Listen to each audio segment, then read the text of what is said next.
Welcome, everyone. If you are the kind of person who is insanely curious and, just loves a good aha moment, you are in exactly the right place. Today is Thursday, June 11th, 2026, and we've got a really wild one for you today. We really do. It's one of those topics that kind of breaks your brain a little bit once you get into it. Totally. Because, you know that classic illustration of human evolution? The one where you see a small, hunched ape slowly standing up, grasping a stone tool, and then eventually walking tall with a spear. Oh, yeah, the March of Progress. It's on like every biology textbook cover. Exactly. And it presents this incredibly neat, linear, almost like an engineering schematic. The implication is always that walking upright and eating meat simply stacked together and boom, we became human. Right, like it was just a simple checklist of traits. Yeah, but when you bypass the stone tools and dive directly into our actual biology like human digestion and the sheer caloric math required to keep us alive, that neat evolutionary chart completely shatters. It really does. Because, we rely so heavily on things we can dig up, right? Stones, bones, artifacts. Because that's what survives. Exactly. Because those survive in the fossil record, they tend to heavily bias our story of how we evolved. We focus on the tools. But looking at our internal biology paints a wildly different picture, one that honestly, fundamentally flips the script on the driving force of our entire species. And that brings us to our mission for today's deep dive. We are exploring this radical, paradigm-shifting thesis from Richard Wrangham's book, Catching Fire, How Cooking Made Us Human. It's such a fantastic read. It is. The core argument here is that the true catalyst for our species, so our massive brains, our physical anatomy, even our social structure, wasn't just hunting or making tools, it was the control of fire, and specifically the invention of cooking. Right. And to really grasp this, we're going to look at everything from modern raw food diets to the digestive tracts of pythons, all the way to fossilized teeth of ancient hominids and the social dynamics of hunter-gatherer tribes. We're connecting a lot of dots today. Okay, let's unpack this. Because to understand why this idea is so revolutionary, we have to test a really basic assumption. If you look at literally every other animal on the planet, they thrive on a completely raw, natural diet. So shouldn't we? You'd think so, intuitively. Right, like there is a massive wellness movement today built entirely around raw foodism, the idea that raw is the most natural, optimal way to eat.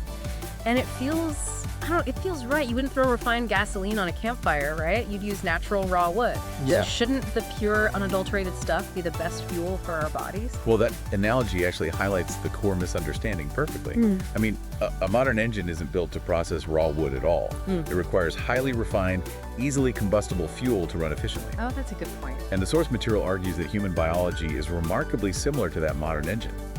We simply aren't built to process raw fuel anymore. At all. Not efficiently, no. To prove this, the book looks at this fascinating study, the Evo diet experiment.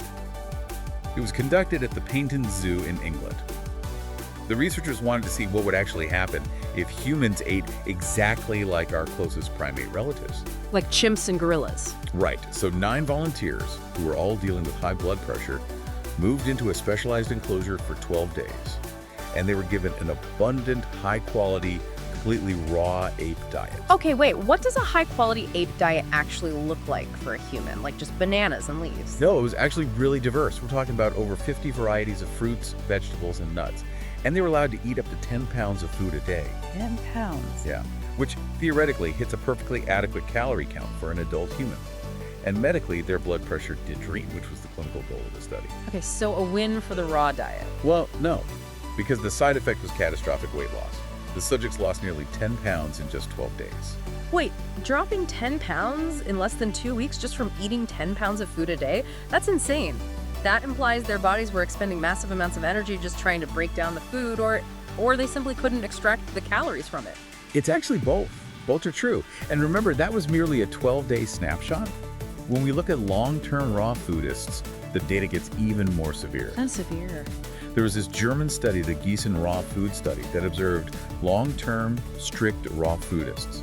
The researchers found that roughly 30% of them suffered from chronic energy deficiency. So they were basically just slowly starving. Essentially, yes. But the most glaring biological red flag was in reproductive health. Among the women on a completely raw diet, 50% entirely ceased menstruating. Wow, half of them.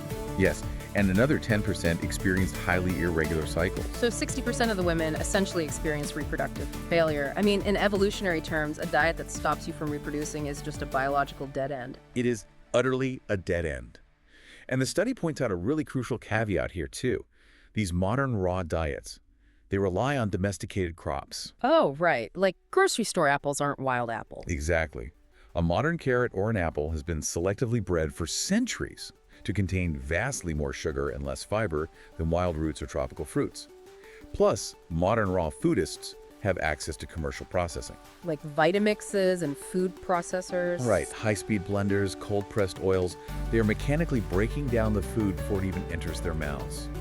Yet even with all these massive modern advantages, a raw diet still fails to provide enough energy to sustain basic human biological functions. That's wild. Even historically, in the most extreme environments, humans don't eat raw food. Inuit populations, they cook their meat. Alexander Selkirk, the stranded sailor who actually inspired Robinson Crusoe, he didn't survive on a raw diet. He built fires and cooked. Okay, so the takeaway here is that if you walked into the woods right now and decided to live solely on whatever raw food you could forage, your body would literally fail you. We are fundamentally different from every other animal on Earth. We really are. Our bodies actively reject a raw diet. But wait, I have to push back here. What about the whole man-the-hunter theory? I always learned that hunting and eating meat is what fueled our brain growth and made us human. And we see humans eating raw meat today, right? Like sushi, carpaccio, steak tartare. Doesn't that prove we can process raw meat? The man-the-hunter theory is definitely a cornerstone of traditional anthropology, but this research argues it really only tells half the story. Okay. It is an illusion that humans are well equipped to eat raw meat. Sushi and steak tartare are modern luxuries. They use extremely high-grade, tenderized, and often mechanically minced meats. If you look at human anatomy compared to a great ape, or even a true carnivore, we're just not built for a raw diet. Because of our teeth. Teeth, mouths, everything. A chimpanzee, for example, can open its mouth twice as wide as a human. They have massive, highly muscular lips designed to hold and strip giant wads of tough, fibrous fruit. We lack that entirely. We also have significantly weaker jaws, right? I've read a bit about this. Isn't there a specific genetic mutation that caused our chewing muscles to shrink? Spot on. There was a specific human mutation in a gene known as MYH16. MYH16, okay. Yeah, this gene is responsible for producing the muscle protein myosin in the jaw. And because of this mutation, human chewing muscles are incredibly weak compared to other primates. Consequently, our chewing teeth are the smallest of any primate in relation to our body size. We also possess radically shrunken stomachs and much shorter colons. But wait, carnivores like lions and wolves have small stomachs and short digestive tracts too, don't they? Because meat is dense in calories and doesn't require a giant fermentation vat like a cow's stomach. So couldn't our shrunken guts just be a sign that we evolved to eat raw meat? That's a great question, but the difference lies in what actually happens inside the stomach. True carnivores, like wolves or domestic dogs, retain food in their stomachs for up to 6 hours. 6 hours? Wow. Yeah, their stomachs are highly acidic environments with intense muscular walls designed to break down large, raw chunks of bone and muscle over a long period. Humans, on the other hand, retain food in the stomach for only 1 to 2 hours. Oh, so we just push it through way fast. Exactly. We pass food through our system far too quickly to efficiently process raw meat. And there's an even more dangerous bottleneck if early humans tried to survive entirely on wild raw meat. Protein poisoning, right? Yes, also known as rabbit starvation. You literally cannot survive on lean protein alone. Why is that?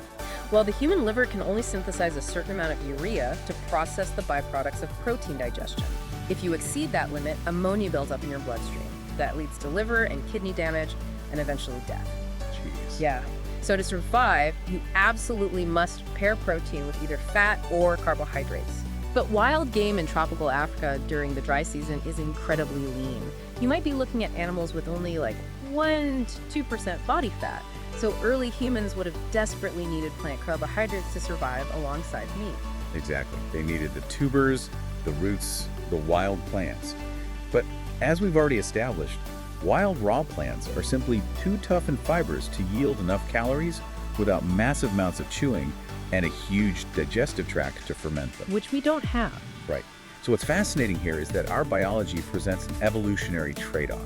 We permanently sacrifice the ability to digest tough raw fibers and raw meat and in return, we gained a digestive system specifically optimized for the sheer efficiency of soft cooked food. So fire is essentially operating as an external stomach.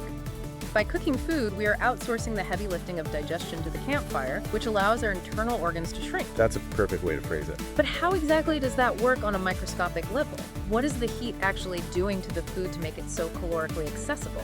The biophysics of cooking reveals two major transformative processes. Let's look at carbohydrates first.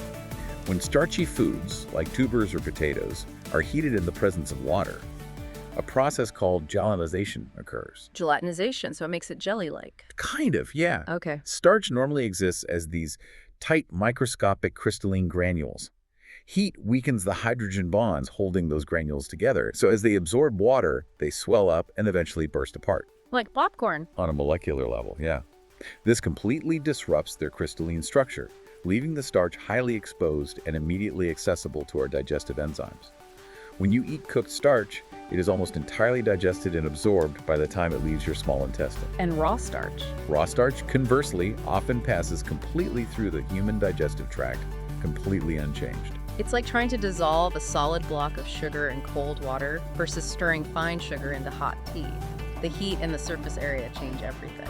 What about meat, though? How does fire pre-digest a steak? For proteins, the process is called denaturation. Proteins are complex molecules folded into highly intricate three-dimensional shapes. Heat essentially breaks the internal bonds that hold those shapes together. So it unwinds them. Precisely. The protein molecule unfurls, opening up and becoming vastly easier for digestive enzymes to slice apart and absorb. There was a remarkable Belgian study that tracked stable isotopes in eggs to measure exactly how much protein the human body actually absorbs. Oh, this should be interesting. When participants ate cooked eggs, they digested and absorbed between 91 and 94% of the protein. When they ate raw eggs, that number plummeted to between 51 and 65%. Wait, so that completely ruins the training montage in the movie Rocky. Sylvester Stallone chugging those glasses of raw eggs, he was basically wasting almost half the protein by not scrambling them first. He really was. He was throwing away significant nutritional value. Cooking increases the net energy value of nearly everything we eat. There is also a famous, albeit somewhat gruesome historical case from 1822 that proves softer, cooked foods digest much faster. Gruesome detail. It involves a fur trapper named Alexis St. Martin, who accidentally suffered a severe gunshot wound to his abdomen. Oh, he survived, but the wound never closed properly, leaving a literal window into his stomach, right? I've heard of this. Yes, William Beaumont, the army surgeon who treated him, realized the medical potential of this unhealed fistula. For years, Beaumont conducted experiments by tying different pieces of food to silk strings and lowering them directly into St. Martin's stomach. Oh man, that is so gross, but so cool. It's incredible science. He would periodically pull the strings out to observe the progress of digestion. He discovered that a piece of boiled beef was completely digested in about 2 hours. However, a piece of raw beef of the exact same size remained firm and largely intact after the exact same amount of time. And what about plants? Raw potatoes lowered into the stomach barely broke down at all. So a guy takes a musket ball to the gut, and we get definitive proof that cooking does the stomach's job before we even swallow. That is amazing. But, you know, there's also an energy cost to digestion itself, right? Like, processing food physically burns calories. Does cooking reduce that internal tax? Substantially. A researcher named Stephen Secor demonstrated this beautifully using, of all things, Burmese pythons. Wait, pythons? Why pythons? Because pythons are perfect subjects for metabolic studies. They swallow their food whole and then remain almost completely motionless for days. This allows researchers to measure their exact energy expenditure simply by tracking their oxygen consumption. Oh, clever. When Secor ground up and cooked meat before feeding it to the pythons, the snake's energy cost of digestion plummeted by 23.4%. Nearly a quarter of the effort saved. Exactly. Cooking physically saves the body massive amounts of energy that would otherwise be spent churning and breaking down the food. Here's where it gets really interesting, though. Because, okay, if our bodies are specifically engineered for cooked food, and fire is our external stomach, when did our ancestors first sign the contract with fire? Because the timeline here seems really tricky to me. If you're a pre-human living in trees, you're relatively safe. But the moment you start sleeping on the ground to tend to fire, aren't you just ringing the dinner bell for every saber-toothed cat in the area? It's a huge risk, and pinpointing the exact mastery of fire is notoriously difficult for archaeologists, Ash, charcoal, burned bones, they're incredibly fragile. They wash away or degrade over millions of years. So we can't just look for old campfires. Right. But the source material argues that we don't need to find ancient campfire ash. The biological fossil record provides the exact timestamp because anatomy always adapts to diet. So we just look for the moment our internal digestion changed. Precisely. Around 1.8 to 1.9 million years ago, the hominid timeline shows a drastic shift. We see the ape-like habilins, which were roughly the size of modern chimpanzees, still adapted for tree climbing, and possessed large jaws and chewing teeth. And what did they evolve into? They evolved into Homo erectus. This transition marks the single largest drop in tooth size and the largest increase in overall body size in the entire human evolutionary record. Wow. And the skeleton completely changes too, doesn't it? Homo erectus loses the adaptations for climbing? Yes. The famous Turkana boy fossil, which dates to around 1.5 million years ago, beautifully illustrates this. His skeleton shows that Homo erectus had entirely lost the specific shoulder joints and curved finger bones required for climbing and swinging. So they were stuck on the floor. Right, they could no longer retreat into the canopy to build sleeping nests like apes. They were biologically committed to life on the ground. But sleeping on the ground in Pleistocene Africa seems incredibly reckless. You are surrounded by giant lions, extinct packs of giant hyenas, and terrifying saber-toothed cats like Dinophilus. I mean, a slow, weak, bipedal hominid sleeping in the tall grass at night is a sitting duck. How did they survive without the safety of the trees? They survived because they had fire. Fire was the ultimate security system. It provided light to spot predators in the dark, and the heat and flames actively repelled animals. The biological commitment to living and sleeping entirely on the ground is the definitive proof that Homo erectus must have controlled fire. So we have Homo erectus safe on the ground, fueled by heavily processed, high-energy cooked food. Suddenly, our ancestors are dealing with a massive caloric surplus. The energy isn't being wasted on chewing tough roots, and it's not being wasted in the stomach trying to break down raw meat. Where did all that extra energy go? To the brain. Think of the human body like a smartphone. If you go in and force quit all the heavy background applications, like running a massive, constantly churning ape digestive tract, you suddenly have all this extra battery life. And for humans, the main screen drawing all that battery power is the brain. That perfectly encapsulates Aiello and Wheeler's expensive tissue hypothesis. The human brain is an incredibly greedy organ.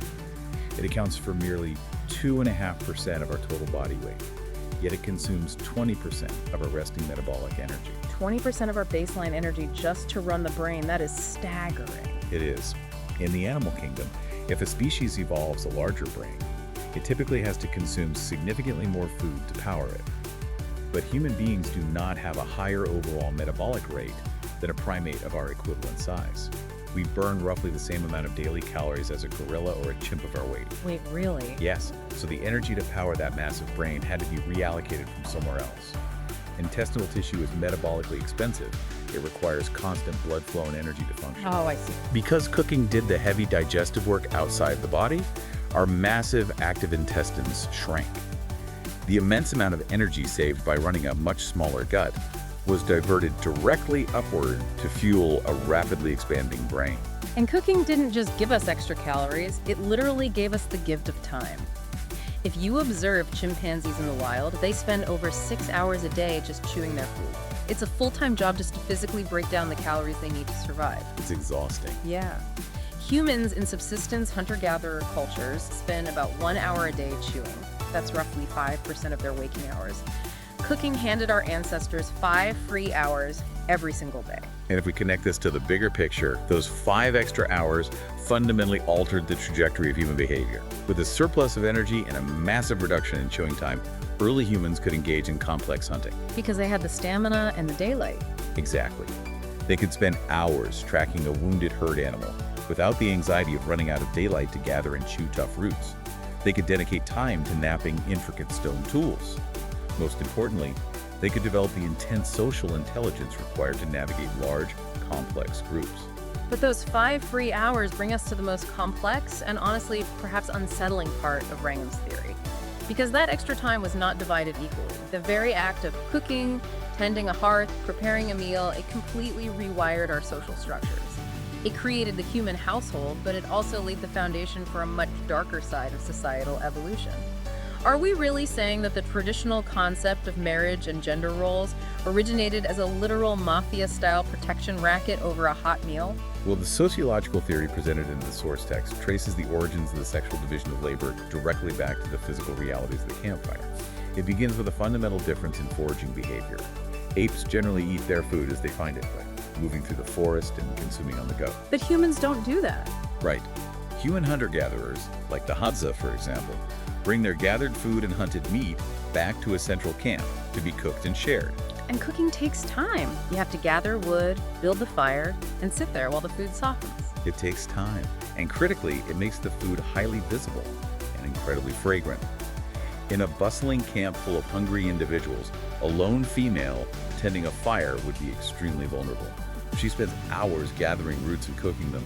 A larger dominant male who had an unsuccessful day of hunting could simply walk over and demand her food. Just bully her out of her meal. Yes, she lacks the physical size to protect her meal alone.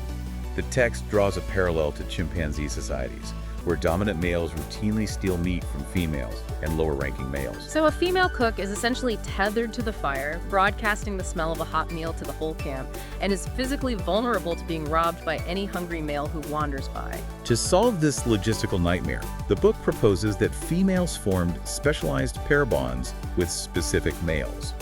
The male utilized his social standing, his physical size, and his alliances with other men in the community to protect the female's food from thieves.